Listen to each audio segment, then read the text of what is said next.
Yo, what's up, y'all? We out here, Ngoriako back again, taking a step ahead through these Lamentations streets. And in chapter 3, we're continuing on right after the section where Jeremiah recognizes, throughout all of this doom and gloom that all the people are experiencing, that I'm struggling with, maybe there's something that we can do to better lean into this relationship with God and understand that, even though these things are all going on, you still care about us, you still love us, you still believe that we're capable of trusting in you and advancing through this. But it's going to take a little bit on our part to kind of lean more into that and not just get so caught up in how bad things are at this moment. Because his compassions fail not, through the Lord's mercies, we're not consumed. I can't even read right now. It's crazy. But yeah, that passage right there, that middle point of chapter 3, absolutely fantastic. And oddly enough, once again, it's probably the only point that most people who hear about Lamentations even know. And I would dare say that people who have heard it and even quote it don't even know it came from Lamentations. But context is everything, and there is a place that this thing fits into everything. We don't like being patient. We don't like dealing with the struggles of life and having to sit there and embrace it. And a lot of times we don't even like looking for the opportunities where we can grow there. But again, it's not about one or the other. It's about finding the balance. What is needed at what point? And a relationship with God, I think, helps us to find the balance point of those two things to where we can do good service to sitting there, embracing a moment and getting all the feeling that we can out of that moment. But then on the back end of that, finding the healing and experiencing the healing that God has for us in those moments as well. And today we're going to go through Lamentations chapter 3, verses 28 to 33. We may add a few to the end of this. We'll see. It's always touch and go with these things, Go where the Spirit leads. That's what they say. But let's jump right into this. I'm going to drop the questions down below in the description that I like to use for practical Bible study to try to relate these things more to your day-to-day life and see how God is speaking to you through the text and not just knowing what the story is or being able to memorize the verse, I think that the Bible, if anything, it must be applicable on a practical level for our lives. And if it's not, I don't really think it's that valuable for us. And I think too many people use it in the other sense of just something to memorize because it sounds good and because we're supposed to be believers, so we're supposed to believe in the Bible. But we need to take that next step. How does this literally impact what I do on a day-to-day basis? How do I take this spiritual thing and have it impact all areas of my life, not just what day I show up to church and what I do around all my church buddies? But anyways, this video is not for all that. But let's continue. Verse 28. Let him sit alone and keep silent because God has laid it on him. This is that first part of the balance right there. God is saying, hey, there needs to be a time of reflection and thinking on what's happened.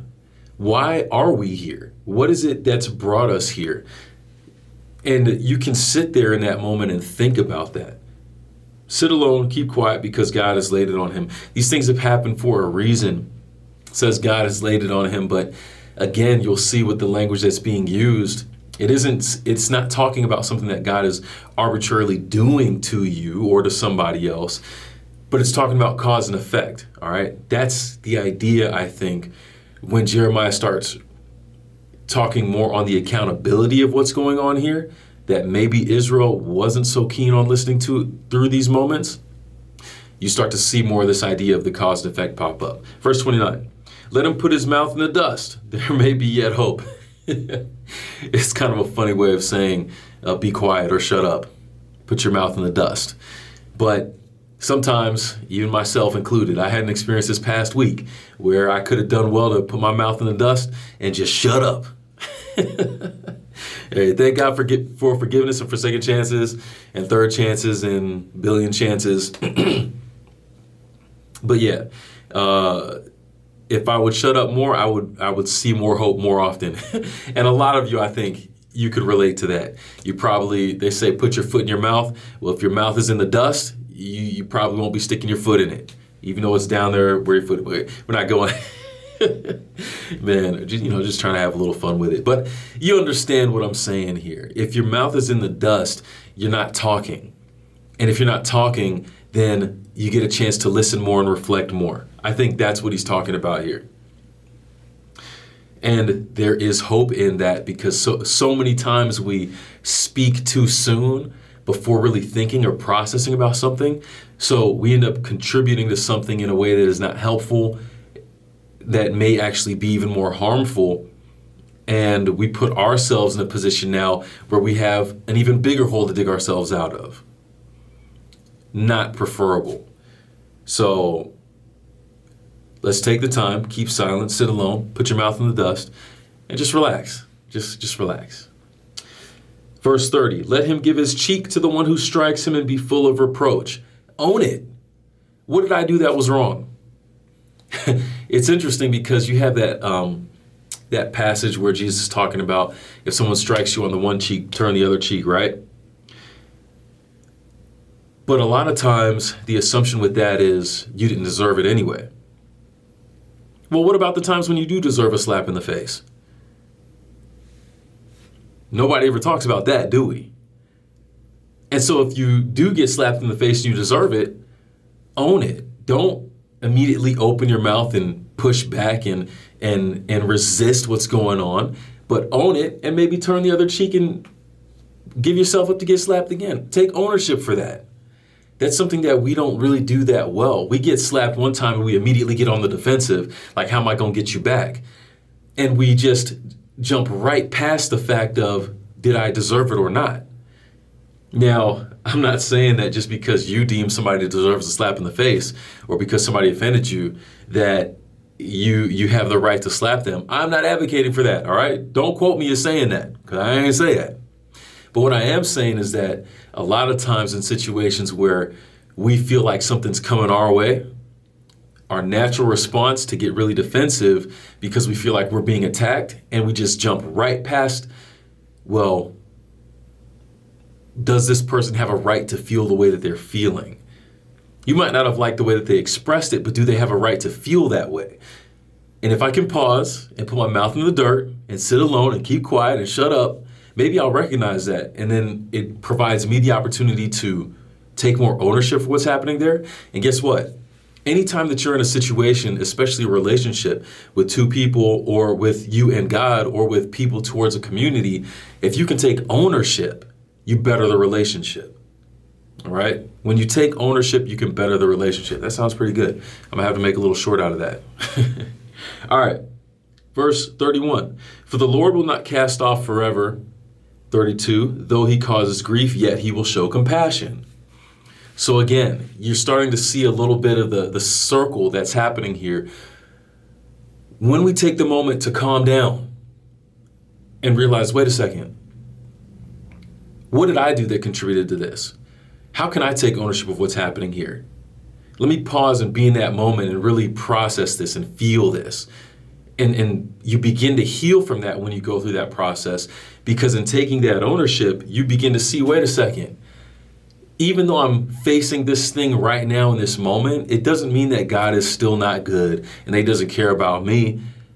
I'm just going through this right now, and there's always going to be that opportunity for the hope. There's always going to be that opportunity for the bounce back. All right? That's what's happening here. We embrace the struggle now because God is going to come through later. We look at things not in the sense of, woe is me and why are all these things happening, but okay, I see that and it makes me feel a certain way. And I take that moment to pause there, and now it's, how do I take ownership and grow? Remember, we're talking about this in the context of the destruction of Jerusalem. You have Israel's people saying, God, why are you letting this happen? You're doing this to us. It's because of you. They're blaming God for everything that's happening here. And obviously, because of the things that are happening, they have a right to feel sadness and anguish and despair. Those are natural. But they're jumping right from that point to, God, why are you doing this? That defensive stance, instead of, what did I do that contributed to this? And I think that's what Jeremiah is trying to highlight right here, that ownership part. And more importantly, he's trying to say, look, just because you're going through this right now doesn't mean that it's over for you. God still has a plan for you and something that he wants to do and develop in you. But the thing is, there's a process, and we never get to that point if we don't take those moments to just sit in there, in that silence, that aloneness, right? And processing and feeling and healing, the ownership to better the relationship. And then we get to see the compassion of God through all of that. It's almost like they call them wake-up calls, right? How many times have you had a wake-up call in life? Something super crazy that happens that catches you off guard, and next thing you know, it totally changes the way that you proceed through life. I think of, I'm not trying to get political out here, but this was in the news this past week, so I'll talk about it. And by the way, I have no stance either way. It's just a very obviously interesting story. But you had Donald Trump, right? He's at his rally in, was it Pennsylvania, something like that? I don't remember. But he gets shot at. And it's crazy when you look at some of the stuff. Some people think it's staged or not. I'm not talking about any of that. But I watched this guy on YouTube, the body language guy. Shout out to Jesus Enrique Rosas, the body language guy.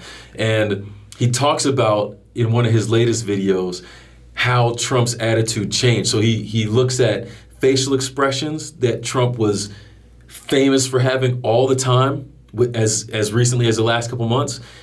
When you think of Trump and the way that he talks about people and to people, we're looking at all those. He's looking at all those things from the past. And then you have this moment here where it's literally life and death moment experience that Trump goes through. And then you see him at the RNC, the Republican National Convention in Wisconsin, 5-star form. I'm a Bucks fan, wouldn't you know? But you see the way that he talks there and how it's different. And you see his facial expression and how it's different. It's a wake-up moment. I don't know what that means for him personally, and hopefully it is something that, hey man, you experience something quite crazy and ridiculous and scary, but how can you grow from that? And who knows, maybe as far as him personally, it'll change the way and continue to change the way that he interacts with other people and views the world around him. All right. And once again, disclaimer, I'm not saying anything about a side here or there. That's not my business. I don't really get into that much. It's an interesting story. And I don't know what this means for how he ends up way down the line. I'm not worried about that. I'm just talking about wake-up calls and how we have moments where we act a certain way and we treat people a certain way, and something very distinct and memorable and scary will happen. And next thing you know, because we reflect on that moment, because we take that time to put our mouth in the dust, we see the hope of, okay, how can I respond to this in a way that puts me in a better position going forward? How can I grow? It's wild. It's wild. And there's so many different things that you can pick up from this, I think, that compare to the political sphere. Like I said, this isn't about that, so I'm not really going to go down there. But I think you get the point. This idea of a wake-up call. And maybe that's what's happening for Israel here in this moment, even though it's something as significant as the destruction of Jerusalem. It's interesting. The rest of verse 32. According to the multitude of his mercies, though he causes grief, verse 32, let me run that back.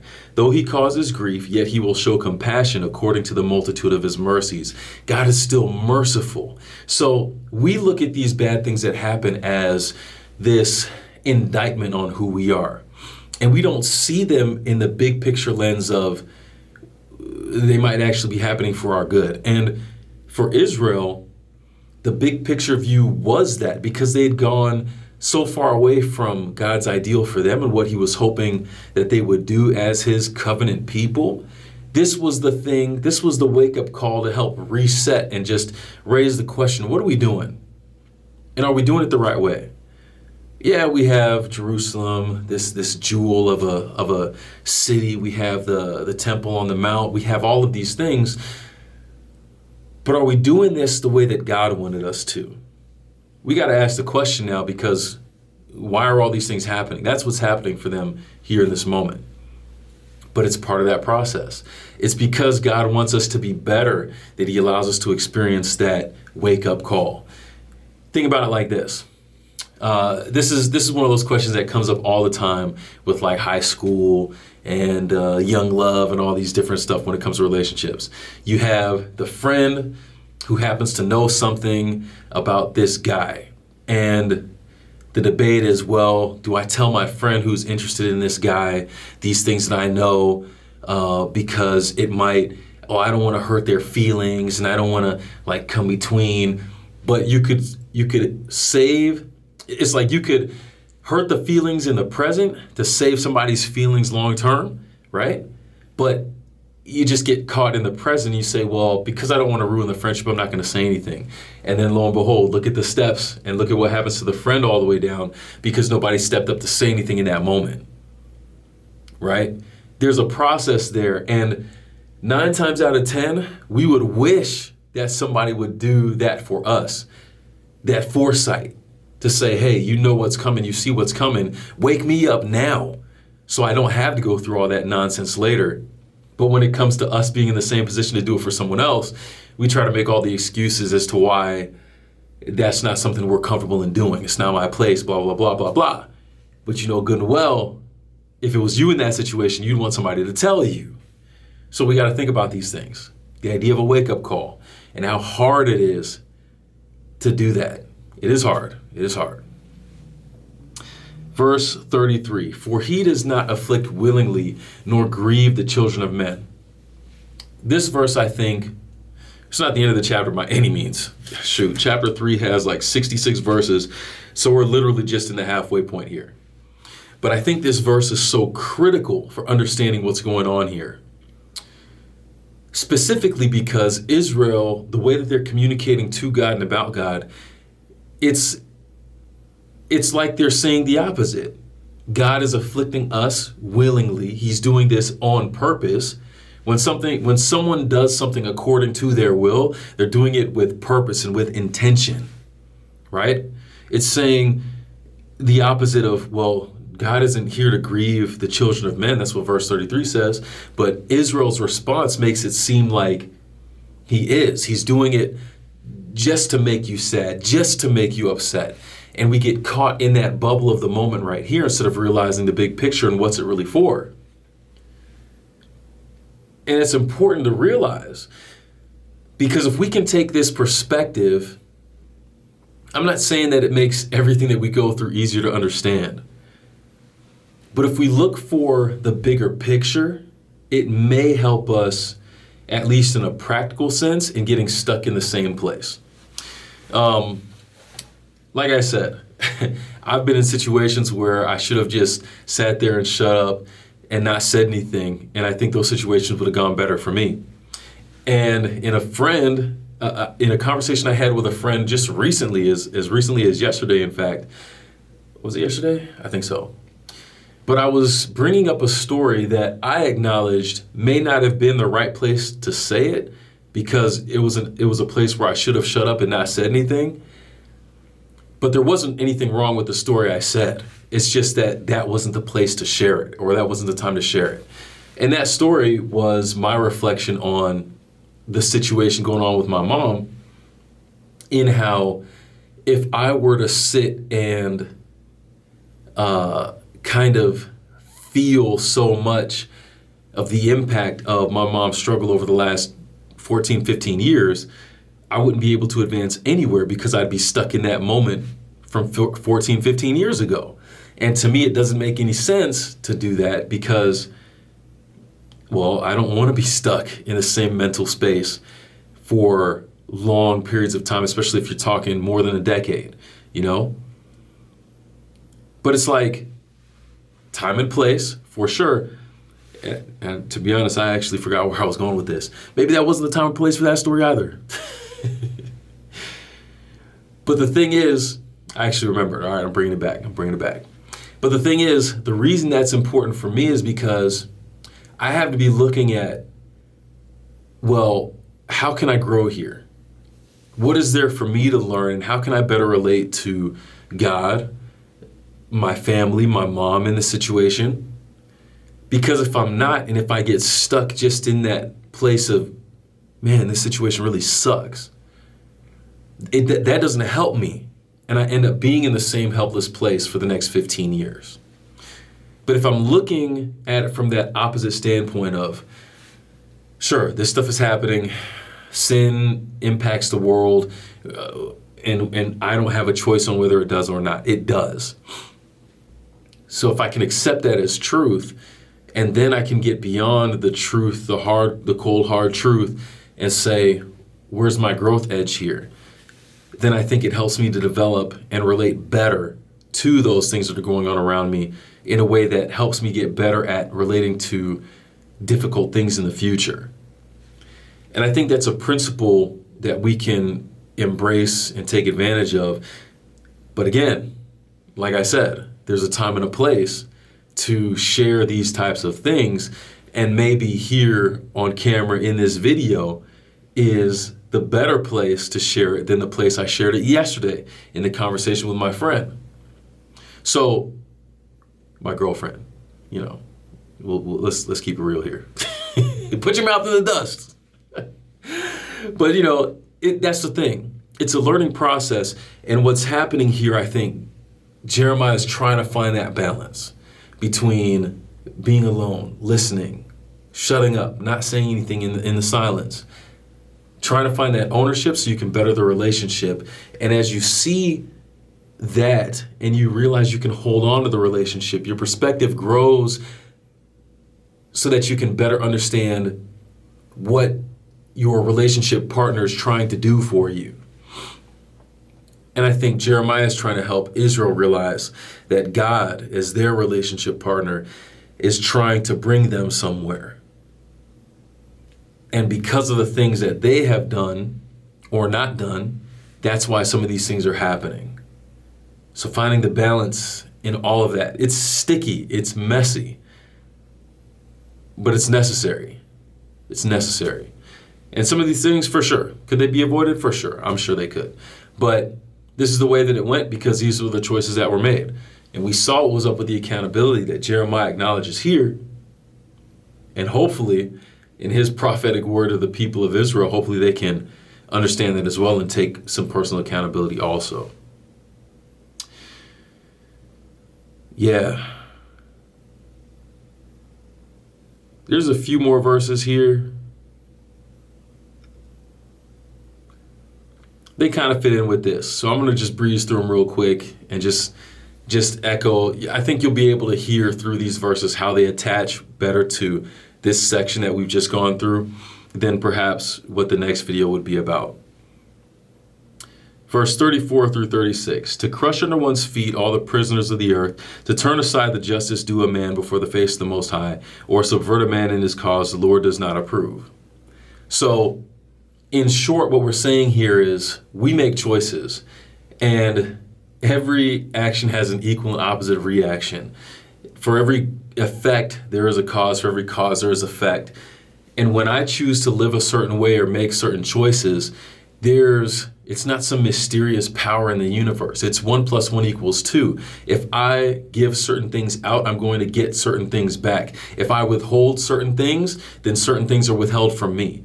And this is a process that God doesn't jump in and just disrupt all the time. The wages of sin is death, but the gift of God is eternal life. There are these equations on both ends of the spectrum that what I contribute to, I can get a return on. What I invest in, I'll get returns on that. But I can invest in good things and I can invest in bad things. And I think these 3 verses here with verse 36, the Lord does not approve of giving somebody something that he has not earned or worked for. He's not a fan of, every action has an equal and opposite reaction. He's not a fan of every action having an unequal and not opposite reaction, if that makes sense. God is not a fan of 1 + 1 = 3, or I can't even remember the equation because it was so ridiculous, but I saw something recently about Terrence Howard and trying to change these math these math laws like 1 times 1 equals 0 or 1 times 1 equals 2 or something like that. I don't remember, but God is not a fan of that. Sad to say, man. I'm sorry, Terrence, but you should have stuck with War Machine, man. Should have stuck with it. But anyways, you get what I'm saying. And yeah, it's like if I have a path that I've been on steadily, then I have to face what's up with that. God is not a fan of just, all right, it is what it is. You don't have to worry about that anymore. No, if we're going on a certain path and we choose not to change with all the different things that God puts in our path, then it's up to us. And we don't just get bailed out just because arbitrarily. It doesn't work that way. So God's not a fan of that. But anyways, we'll stop there for now. I think that is more than enough. But yeah, a lot of good things as we continue through the book of Lamentations, and definitely a lot of personal growth that I'm grateful to experience, ways to level up, and perhaps my biggest level up is going to be to shut up and just think more often. Go put my mouth in the dust. There may yet be hope. All right, till next time. Hey, Ngodiaka, we taking a step ahead. I'm taking a step ahead personally, and I hope to keep taking a step ahead with y'all out here on the channel. So, till the next one, peace.